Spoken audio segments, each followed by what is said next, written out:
आज Doubtnut app download करें। Doubtnut पर अपने सभी गणित, रसायन विज्ञान, भौतिक विज्ञान और जीव विज्ञान के डाउट्स का करो सफाया। बस प्रश्न की फोटो खींचो, एक ही प्रश्न को क्रॉप करो और तुरंत वीडियो सोल्यूशन पाओ।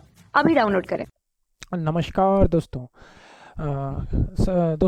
यहाँ पर आपके सामने एक प्रश्न है कि उस सरल रेखा का समीकरण निकालें जो बिंदु x1, y1 और x2, y2 को मिलाने वाले रेखाखंड को समद्विभाजित करती है और उस पर लंब है।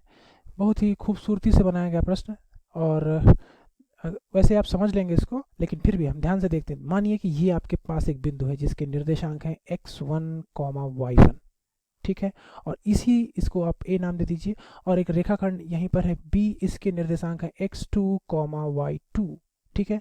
अब दोस्तों एक ऐसा रेखाखंड हमें निकालना है जो इस पर लंब हो, पहली बात, और दूसरी बात इसका समद्विभाजक हो। बहुत ही आसान कर दिया प्रश्न को, बहुत ही ज़्यादा आसान कर दिया। और ये इसका मध्य बिंदु है, ठीक है, उसका हमें समीकरण निकालना है। तो सबसे पहले तो देखिए आप इसको आप P मान लीजिए, यहाँ पर ये आपका P हो जाएगा, ये आपका हो जाएगा Q, ठीक है।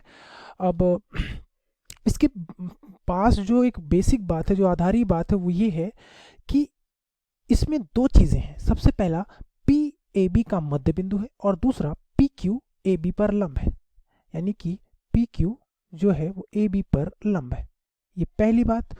और P मध्य बिंदु है AB का, ठीक है। तो इन दोनों के ही हम अनुप्रयोग करेंगे और हम इसके समीकरण को निकालेंगे। तो सबसे पहले चलिए देखते हैं, अगर PQ AB पर लंब है तो यानी कि जो PQ की प्रवणता होगी वो AB की प्रवणता के गुणनफल को -1 के बराबर करेगी। नहीं समझे? चलिए हम देखते हैं कैसे करेगी -1 के बराबर। सबसे पहले AB की प्रवणता क्या होगी? AB की प्रवणता हो जाएगी y2 माइनस y1 बटे x2 माइनस x1। हो जाएगी, बिल्कुल हो जाएगी। अब आप चलिए PQ की प्रवणता कैसे होगी? अगर हमें PQ की प्रवणता निकालना है तो हम उसे मान लेते हैं, वो है, मान लीजिए कि MPQ। क्या है वो? MPQ। अब MPQ को अगर आप MAB से गुणा कर दें, अगर लंब है तो ये क्या हो जाएगा? -1 हो जाएगा।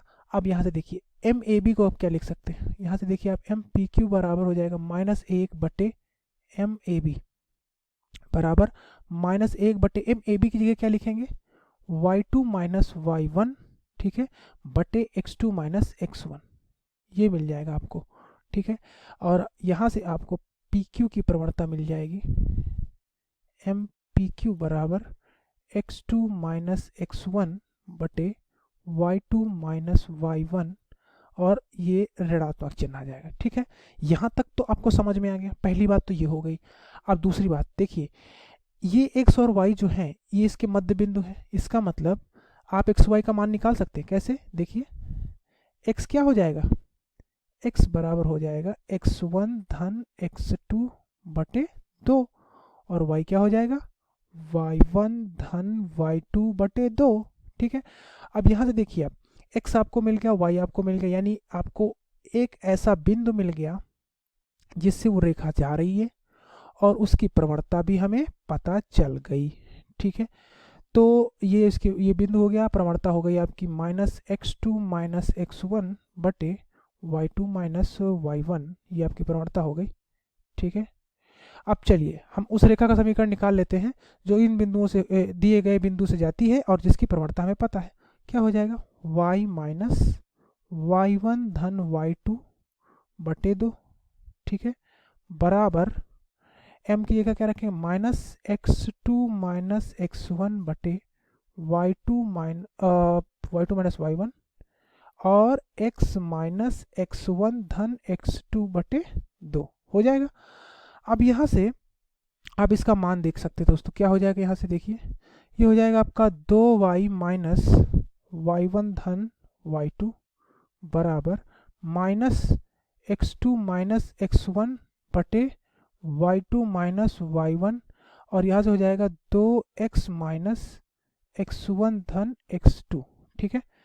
अब आप इसको हल कर लीजिए, तिर्यक गुणा कर लेते हैं यहाँ से, तो क्या हो जाएगा? यहाँ से मान 2y और y2 minus y1 minus y1 धन y2 और y2 माइनस y1, ठीक है। यहाँ से क्या हो जाएगा? बराबर ये -2x x2 माइनस x1, और फिर क्या हो जाएगा? धन x1 धन x2 और x2 माइनस x1। ठीक है, अब आप इसको हल कर लीजिए। यहाँ से क्या मिल जाएगा,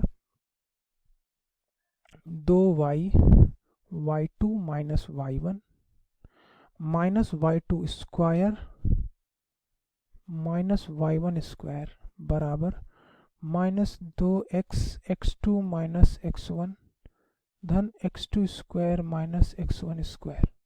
ठीक है, अब आप यहाँ से इसको देखिए। चलिए तो आगे देखते हैं। तो सबसे पहले तो यहाँ से इसको आप लिख सकते हैं, आप इस पद को दाईं तरफ ले आइए तो मिल जाएगा 2y y2 माइनस y1 धन 2x x2 माइनस x1 बराबर x2 square minus x1 square धन y2 square minus y1 square. ये आपको उसका रेखाखंड का समीकरण मिल जाएगा। आपको आशा करता हूँ समझ में आ गया होगा। धन्यवाद। कक्षा 6वीं से 12वीं से लेकर नीट, IIT, JEE वो एडवांस के लेवल तक 1 करोड़ से ज्यादा छात्रों का भरोसा। आज ही डाउनलोड करें डाउटनेट ऐप या व्हाट्सएप करें अपने सारे डाउट्स 8400 400 400 पर।